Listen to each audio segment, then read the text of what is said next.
lemahnya tata kelola pertandingan sepak bola di Indonesia. Secara lebih spesifik lagi adalah mitigasi, Mas. Hai sahabat TCID, kalian sedang mendengarkan podcast Suara Akademia. Ngobrol seru isu terkini bareng akademisi. Tragedi di tanggal 1 Oktober 2022 sepertinya akan menyesak di dada dan juga akan melekat di ingatan seluruh fans sepak bola Indonesia. Pertandingan antara Arema Malang melawan Persebaya Surabaya berakhir dengan tragis karena ada lebih dari 100 orang meninggal dunia dikarenakan permasalahan crowd control di sebuah pertandingan BRI Liga 1. Selamat datang di Suara Akademia, podcast dari The Conversation Indonesia. Saya Muammar Syarif dan untuk episode kali ini kita akan berbicara mengenai tragedi Kanjuruhan Malang. Ya, tragedi yang sampai saat ini saya selaku penonton sepak bola juga masih lumayan ngebekas dan berharap supaya tragedi ini tidak terjadi lagi di sepak bola Indonesia ataupun sepak bola dunia. Episode kali ini kita bakal berbicara dengan Mas Fajar Junaidi. Ini adalah dosen dan juga Kaprodi Ilmu Komunikasi Universitas Muhammadiyah Yogyakarta. Halo Mas Jun, apa kabar Mas? Halo Mas Syarif dan rekan-rekan semua akademia di The Conversation dan hadirin semuanya, senang bisa berjumpa tentu saja dengan kondisi yang masih sangat menyedihkan ini setelah ada tragedi musibah di Kanjuruhan Malang. Iya, Mas Jun, kita pertanyaan pertama nih, mungkin kita sedikit flashback yang ini flashback-nya agak nyesek sih sebenarnya. Tanggal 1 ada sebuah kejadian di Malang gitu ya, dan mengakibatkan sampai hari ini sih rilis resminya 131 orang meninggal dunia. Presiden sudah membentuk tim investigasi mengenai hal tragedi ini, dan juga penyebab-penyebabnya sudah ketahuan gitu. Mungkin Mas Jun kita sedikit flashback dulu nih Mas. What happened Mas di tanggal 1 kemarin sebenarnya? Kalau yang pertama tentu kita berduka cita sedalam-dalamnya tentang musibah ini. Yang kedua, sepertinya kita sudah terlalu sering menyatakan semoga ini yang menjadi terakhir. Karena sebelumnya ada rentetan peristiwa seperti ini.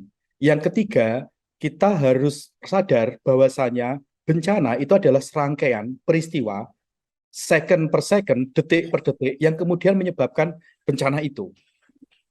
Dalam konteks ini, misalnya, yang sering saya sebelumnya beberapa kali menulis, yaitu lemahnya tata kelola pertandingan sepak bola di Indonesia. Secara lebih spesifik lagi adalah mitigasi, Mas Syarif. Ambil contoh begini, saya yakin rekan-rekan yang pernah nonton pertandingan sepak bola di Indonesia, dari Liga 3 sampai Liga 1, aware ketika sebelum pertandingan sepak bola itu sangat jarang announcer atau MC memberikan informasi tentang mitigasi bencana.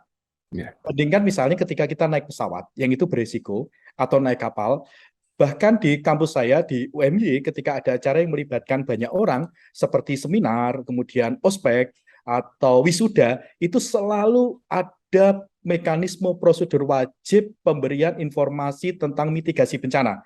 Karena kita berada di gedung yang pintunya pasti terbatas, pintu gedung itu kalau dipakai secara bersama-sama dalam waktu yang singkat.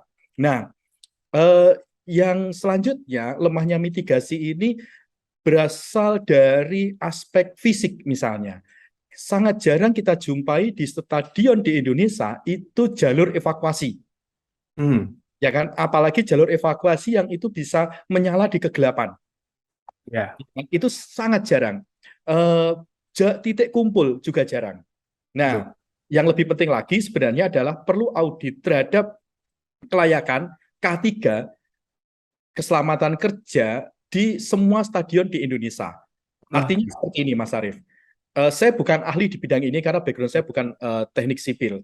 Tapi saya yakin teman-teman teknik sipil yang tersertifikasi bisa mengkaji hal ini. Misalnya, kalau satu stadion itu memiliki 10 pintu keluar, ukurannya adalah misalnya 5 meter, maka berapa kapasitas dari masing-masing pintu itu untuk semua penonton dan dalam waktu berapa lama penonton itu bisa dievakuasi. Nah, kalau kita merujuk pada Undang-Undang Penanggulangan Bencana, mitigasi itu kan jelas disebutkan, Mas. Kan kegiatan untuk mengurangi resiko bencana, kurang lebihnya seperti itu. Gitu. Nah, saya ambil contoh gini, Mas. Kebetulan saya tinggal di Jogja, saya tinggal di Jalan Pleret. Rumah saya tidak jauh dari Stadion Sultan Agung di Ya. Bantul, dan Mas Arief juga Jogja juga, tentu Hmm. gempa di Jogja. Gempa di Jogja itu episentrumnya di Jogja Selatan, tidak jauh dari Stadion Sultan Agung. Ketika ada pertandingan di Sultan Agung, itu nggak ada Mas informasi tentang mitigasi bencana. Padahal kemungkinan bencana, kalau kita merujuk pada Undang-Undang Penanggulangan Bencana, itu kan bukan hanya dari faktor manusia, tapi Oke. dari faktor alam. Hmm. Itu. Nah, ini yang menurut saya sisi lemah dari tata kelola pertandingan sepak bola di Indonesia. Hmm. Itu Mas Arief. Iya, ini juga jadi akhirnya kalau sedikit curhat, saya di Jogja nonton pertandingan di Stadion Maguwo Harjo, either nonton PSS Sleman atau nonton Timnas, terus juga nonton di Mandala Krida. Memang itu tidak pernah terjadi, Mas Jun, mengenai soal apa ya mitigasi yang diumumkan oleh MC gitu. So di sini artinya Panpel punya peranan penting dong, Mas, mengenai mitigasi, Mas. Atau sebenarnya justru regulasi dari federasi, Mas? Nah, ini yang menurut saya perlu ditata ulang gitu. Artinya FIFA kan sudah memberikan panduan, ya kan, petunjuk keselamatan dan keamanan stadion yang sudah cukup banyak dipublikasikan di media setelah pasca tragedi Kanjuruhan. Yang kedua kita itu kan sistem dari berbagai subsistem yang lain, ya kan. Dalam konteks Indonesia, kita harus merujuk juga aturan yang ada di Indonesia. Misalnya saya aturkan tadi di Undang-Undang Penanggulangan Bencana itu disebutkan pertandingan sepak bola ini kan melibatkan kompetisi yang resikonya pasti lebih tinggi. Iya. Kan? Kalau dalam kompetisi misalnya 1 poin sangat berharga. Kalau dalam game gugur, pertaruhannya menang atau kalah, maka tensi kan menjadi tinggi. Iya. Yang selanjutnya hal lain yang perlu saya tadi agak terlewat adalah di Indonesia itu pertandingan sepak bola karena kepentingan hak siar, maka disiarkan malam. Padahal resiko stadion di Indonesia itu banyak yang sisi keselamatannya, safety-nya itu belum dikelola dengan baik. Ambil contoh gini, Mas. Kalau Mas Sarif dan teman-teman nonton pertandingan sepak bola di Indonesia malam misalnya, yang terang itu di dalam stadion. Di luar itu banyak titik-titik gelap. Ya kan? Maka resiko itu bisa terjadi di luar stadion pasca pertandingan karena titik-titik gelap ini menjadi tempat yang semakin mungkin misalnya terjadinya kejahatan misalnya. Nah, kalau saya sih kita harus melakukan proses mitigasi yang benar-benar serius, audit yang serius terhadap tata kelola pertandingan sepak bola di Indonesia by system dan by physically. Yang saya aturkan tadi, by sistem aturannya, kemudian perangkat pertandingannya, aparatnya juga, by physically adalah bagaimana stadion itu benar-benar dirancang untuk bisa dilakukan proses evakuasi, Mas. Oke. Jadi memang sekarang kita berbicara soal stadion nih ya, Mas Jun ya, karena memang sepertinya sepak bola ini sudah menjadi hiburan masyarakat. Bahasa bulenya sih sportainment ya, di mana semua lapisan masyarakat itu datang untuk menikmati hiburan ini. Kita berbicara stadion yang aman dan nyaman, sepak bola menjadi hiburan juga. Mungkin kita melihat dari federasi dulu deh. Apa sih yang harus dilakukan sama PSSI nih, Mas, supaya pada akhirnya ini menjadi hiburan yang aman, nyaman, dan inklusif. Siapapun bisa datang ke stadion. Karena kan kayaknya makin ke sini kalau kita ngelihat di luar negeri, bola itu bisa ditonton siapapun ya. Bahkan orang-orang yang berkebutuhan khusus pun datang ke stadion aman gitu, Mas. Federasi nih, apa yang harus disiapin nih? Menurut saya problem terbesar dari federasi kita adalah mereka denial terhadap sains. Mitigasi ini kan persoalan sains, Mas. Yeah. Yang bagaimanapun seharusnya dikedepankan. Olahraga itu sekarang kan semua berbasis sains, termasuk tata kelolanya. Gitu. Nah, perhitungan terhadap sains ini menjadi yang sangat penting dalam pengelolaan sepak bola di Indonesia. Gitu. Yang kedua adalah saya jujur tidak bisa mengharapkan dari federasi yang saat ini. Oke. Federasi yang saat ini untuk melakukan perubahan besar pasca musim tragedi besar di Kanjuruhan. Gitu. Itu yang menurut saya. Jadi kalau menurut saya perlu ada reformasi total dalam tata kelola sepak bola di Indonesia, terutama football family-nya. Itu federasinya, Mas. Oke, itu tuh federasi. Nah, mungkin kita berbicara soal Panpel kali ya, Mas ya, karena kalau misalnya kita melihat hasil investigasi, lalu juga apa yang disampaikan pihak kepolisian bahwa ini sebenarnya kayak panpel memang harus diperhatikan nih. Kalau kita berbicara soal preparation ke depannya supaya akhirnya sepak bola Indonesia itu menjadi hiburan rakyat yang aman, terus juga stadion menjadi tempat yang aman dan juga nyaman untuk seluruh orang. Apa nih harus dibenahi dari panpel-panpel yang ada nih? Karena kalau kita ngelihat stadion, mungkin stadion-stadion utama yang besar di Jakarta sepertinya udah bagus gitu, tapi kan stadion nggak cuma satu nih, Mas. Betul. Kalau menurut saya gini Mas, persoalan panpel ini satu tidak terlepas dari operator Oke. pelaksana. Maka operator harus melakukan workshop kepada panpel dan Ya. jika perlu mengundang pihak ketiga untuk mensertifikasi panpel yang telah mengikuti workshop ini sesuai dengan skema kompetensi yang ada. Misalnya kalau kita merujuk pada SKKNI ya, misalnya jika ada SKKNI-nya gitu. Nah, itu yang harus kita perhatikan. Nah, yang kedua adalah panpel itu bukan sekedar orang yang ditunjuk dalam mengelola pertandingan sepak bola, tetapi mereka punya tanggung jawab untuk mengelola pertandingan sepak bola ini. Maka penguasaan dimensi kompetensi ini menjadi penting. Oke. Ya kan? Misalnya, kalau kita bicara tentang dimensi kompetensi itu kan ada beberapa. Pertama adalah task skill, kemampuan menyelesaikan tugas. Kemudian task management skill, kemampuan menyelesaikan beberapa tugas dalam waktu yang sama. Kemudian contingency management skill. Kalau dalam kondisi emergensi, apa yang harus dilakukan? Kemudian job role environment skill, kemampuan untuk menyesuaikan diri dengan kondisi kerja. Nah, dimensi-dimensi kompetensi inilah yang harus dipenuhi oleh panpel. Jadi tidak sekadar aku loh panpel. Kan harusnya kan ada workshop bagi panpel, kemudian ada proses sertifikasi bagi panpel, dan setelah itu mereka baru menjadi pengelola pertandingan. Ya kan Mas? Dengan memenuhi standar-standar kompetensi yang saya sampaikan tadi. Dari task management skill, task skill, contingency management skill, job role environment skill, dan seterusnya. Begitu Mas. Nah, tapi Mas Jun, kan ada beberapa skill yang memang harusnya dimiliki oleh panpel ya. Betul. Kalau kita boleh sedikit ngebongkar ke belakang, ada yang nge-certified nggak sih Mas Jun? Ada yang mengsertifikasi ini atau sebelumnya udah ada pelajaran-pelajaran untuk panpel, gini loh cara bikin pertandingan? Atau emang sebenarnya ada tapi nggak diurus yang proper gitu? Setahu saya misalnya PSSI itu kan sudah menggelar kursus match komisioner. Oke. Kemudian FIFA pun ada match komisioner juga, sepemahaman saya ya. Namun itu kan baru berhenti di match komisionernya, belum pada perangkat-perangkat yang lain, gitu kan Mas? Kan bahwa match komisioner akan menjadi pihak yang terlibat dalam pertandingan, tapi di bawahnya kan masih ada orang-orang lain yang mengelola pertandingan ini. Gitu. Nah, aspek contingency management skill CMS ini menurut saya yang aspek penting dalam pengelolaan sepak bola kita. Yang saya sampaikan dari awal tadi, informasi mitigasi aja Mas yang paling sederhana itu nggak pernah disampaikan. Ini berbeda misalnya ketika saya menonton beberapa konser musik di Stadion Kridosono di Jogja. Sebelum ada konser, itu ada informasi tentang mitigasi bencana, bahkan ditunjukkan di Videotron pintu-pintu keluarnya, Mas. Iya. Gitu. Nah, itu kan sangat membantu pada penonton jika terjadi bencana. Begitu, Mas Syarif.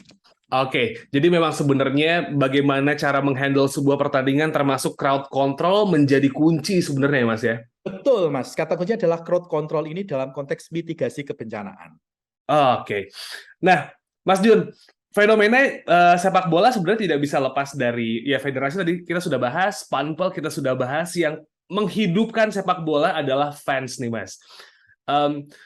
Ini bikin hati saya agak-agak ayem ya ketika banyak fans di Indonesia akhirnya bisa akur gitu, Mas. Memutuskan untuk berdamai, apalagi di Jogja kemarin fenomenanya ngumpul tuh PSS Sleman, PSIM, Persiba Bantul, Persis Solo. Itu bikin kayak, oke, kita sepertinya akan punya iklim rivalitas yang mungkin lebih aman untuk seluruh fans sepak bola. Rivalitasnya nggak mungkin hilang ya. Fans nih, ke depannya apa yang harus dilakukan, Mas? Karena kan memang mitigasi belum diseriusin dari match-match sebelumnya dan mungkin akan ditanggapi lebih serius ke depannya. Untuk fans yang datang ke stadion nih, Mas, bagaimana apa yang harus diambil langkah oleh dari para fans ketika mereka datang ke stadion supaya akhirnya yang kayak gini-gini nggak kejadian lagi nih, Mas?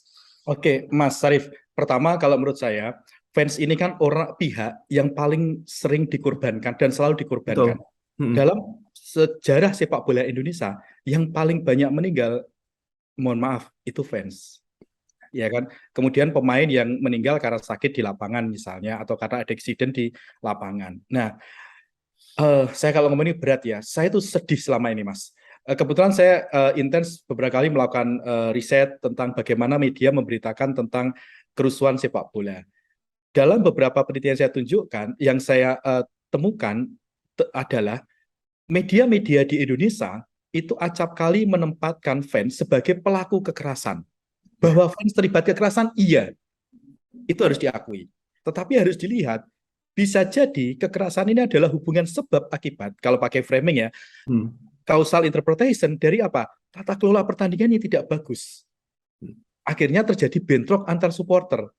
Ya kan? Konflik yang awalnya adalah antara fans dengan panpel yang tidak bisa mengelola pertandingan, yang itu sebenarnya berwujud secara latin, meledak menjadi konflik nyata antar fans, konflik horizontal gitu. Nah, misalnya ada sebuah kejadian misalnya di Surabaya tahun 2012. Ada seorang fans yang meninggal karena kena gas air mata. Ya. Kemudian berdesakan di lorong. Ya kan, di lorong Gelora 10 November ya. Gelora 10 November. Nah, Purwoadi kalau nggak salah almarhum namanya. Terus dan itu masih dipakai lagi mekanisme itu sekarang di Kanjuruhan. Bagi saya 1 nyawa, 2 nyawa, 100 nyawa sudah nggak bisa kembali semua, Mas. Ya kan?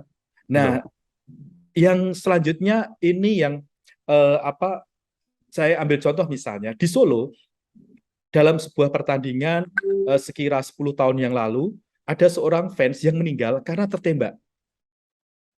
Tapi tidak pernah bisa tahu, tidak pernah diketahui siapa yang menembak peluru tersebut. Sehingga mengenai seorang supporter dari Solo ini, dari Persis Solo ini. Dan tidak pernah terbongkar sampai sekarang.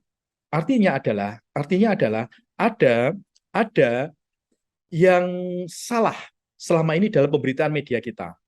Itu satu, ambil peran dari media ya, yang menstereotip teman-teman supporter.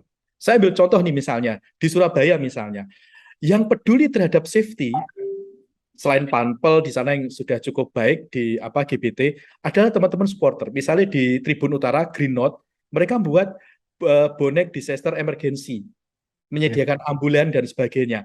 Bayangkan loh Mas Sarif dan teman-teman, supporter ini dalam konteks ekonomi, industri sepak bola, mereka adalah fans dan konsumen. Ya kan? Tetapi yang dilindungi oleh Undang-Undang Perlindungan Konsumen. Tetapi mereka justru melengkapi dirinya dengan safety. Dengan menyiapkan ambulan, petugas mitigasi, dan sebagainya. Nah, kesadaran ini muncul dari supporter. Meskipun harus diakui masih ada supporter yang melakukan kekerasan. Tapi kita harus bersikap proporsional. Kalau menurut saya poin pentingnya adalah gini Mas Arief. Jangan pernah menormalisasi hal-hal yang tidak normal. Contoh misalnya, pitch invasion. Nyanyian dibunuh saja. Saya udah lama nulis tentang itu, tentang kegerahan saya, tentang lagu dibunuh saja. Karena kalau merujuk Hannah Arendt, bagi saya itu adalah banality of evil. Ya kan Mas, yang dimunculkan. Orang menyanyikan itu dengan riang gembira. Padahal nyowo loh yang dinyanyikan itu. Nah, artinya ya sama, bukan hanya fans, tapi juga panpelnya. Jangan menormalisasi hal yang tidak normal. Gitu. Misalnya karena anggota keluarga kemudian bisa masuk ke stadion, salam tempel, itu kan beberapa kali kita jumpai dalam pertandingan sepak bola di Indonesia. Gitu Mas Arim. Iya, saya juga sering nunggu jebolan Mas waktu zaman-zaman sekolah dulu. Nonton zaman-zaman di Mandala atau dulu masih di Tridadi di Jogja gitu ya, kayak bisa kali masuk nih. Mandala lama ya Mas, masih temboknya pendek. Ya, Mandala lama Mas. Oke, Mas Jun, artinya memang sebenarnya sepak bola ini harus dipikirkan lebih serius. Fans sebagai konsumen juga harus dilindungi, panpel juga harus serius, tidak hanya mementingkan rating dan juga asal pertandingan terselenggara, tapi kenyamanan dari seluruh entitas yang ada di stadion ya Mas ya, nggak cuma penonton, bahkan yang bekerja di stadion pun juga harus dipastikan aman ya. Betul. Nah, kalau menurut saya tetap yang paling penting siapa, Mas? Federasi dan operator. Karena mereka Oke, menjalankan tata kelola dan menjalankan pertandingan. Itu, Mas. Football family-nya kan mereka. oke. Jadi federasi dan operator adalah dua pihak yang mungkin bisa dibilang harus mencari langkah yang tepat supaya membuat stadion menjadi apa ya, tempat yang nyaman dan aman untuk pemain sepak bola, orang yang bekerja untuk sepak bola, dan penonton sepak bola. Kurang lebih gitu ya, Mas Betul, ya? betul Mas Arief. Betul, Mas Arief. Baik, Mas Jun. Em, Sepertinya sih yang namanya tragedi baik untuk menjadi sebuah pelajaran dan juga ini menjadi tamparan keras gitu ya, meskipun sepertinya ada beberapa pihak yang tidak mau bertanggung jawab secara tidak langsung gitu ngomongnya. Dari Mas Jun sendiri ada yang ingin disampaikan lagi kah Mas berbicara soal tragedi Kanjuruhan ini dan juga ada harapan supaya stadion ke depannya bisa jadi tempat yang aman dan juga nyaman buat seluruh fans sepak bola. Oke, menurut saya yang paling penting adalah mari menjadikan sepak bola ini menjadi sesuatu yang inklusif, ramah kepada siapapun, ramah secara gender, ramah secara usia, ramah kepada saudara-saudara kita yang disabilitas.